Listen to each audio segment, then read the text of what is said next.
content sa aking mga ka-content creator dito sa YouTube channel natin, ano.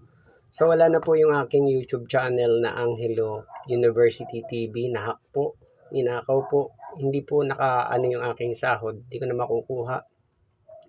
So yun guys, bali dahil hindi ko na makukuha yung aking sahod, wala na yung dati kong account, Angelo University TV.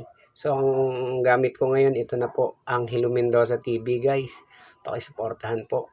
At yung aking sanang, yung aking sanang sahod na makukuha ko, ipamibili ko po sana ng aking ah, gamit sa mga anak ko, no? Gaya ng uniform, sapatos, syempre yung kanilang notebook, mga gamit sa school. So hindi po nakabili dahil nahack po yung aking channel. So hindi na nakapasok sa bank account ko yung aking sahod sa aking YouTube channel, Angelo University TV.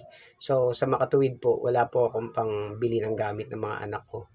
Kaya yung mga anak ko, magtsatsaga muna sa isang notebook na binigay sa akin, no? Merong notebook na binigay sa akin yung kapatid ko, pero hindi siya pang grade 6, pang grade 4. So yung pang grade 4 ko, si Monay, ang makakagamit ng notebook na yon, pero yung ate wala. So sabi ko, pagtyagaan muna dahil ang aking sahod ay 15 pa.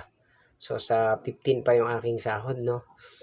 So nakakaawa yung aking mga anak dahil nga wala silang gamit. Sana guys, suportahan niyo itong channel ko, Angelo Mendoza TV. At wag niyo na pong, wag na po kayong mag-subscribe doon sa isa kong channel, Angelo University TV.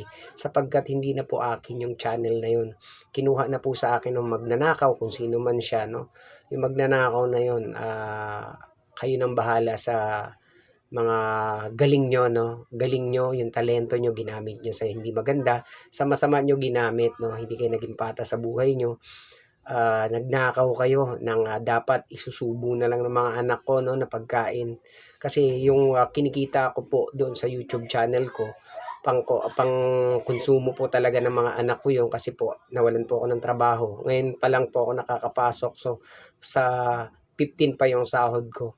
So inaasahan ko talaga yung aking sweldo dito sa YouTube channel ko, pero hindi po nangyari dahil po ninakaw yung aking channel. So ganun pa man guys, kailangan nating tanggapin, baka lalo tayong manghina, no? Ako nanghihina ako kasi naawa ako sa mga anak ko, wala pang gamit. Pero sana guys, wag nyo nang ipalo at wag na kayo mag-subscribe doon sa Angelo University TV dahil hindi na po akin yan. Ito na po guys, please support my channel, Angelo University TV, Angelo Mendoza TV. Ang Angelo University TV guys, wag na po kayong mag-subscribe, mag-support doon dahil hindi po akin na yung account, hinakaw na po ng mga kawatan. Marami pong salamat sa inyo guys. Thank you all. Love you.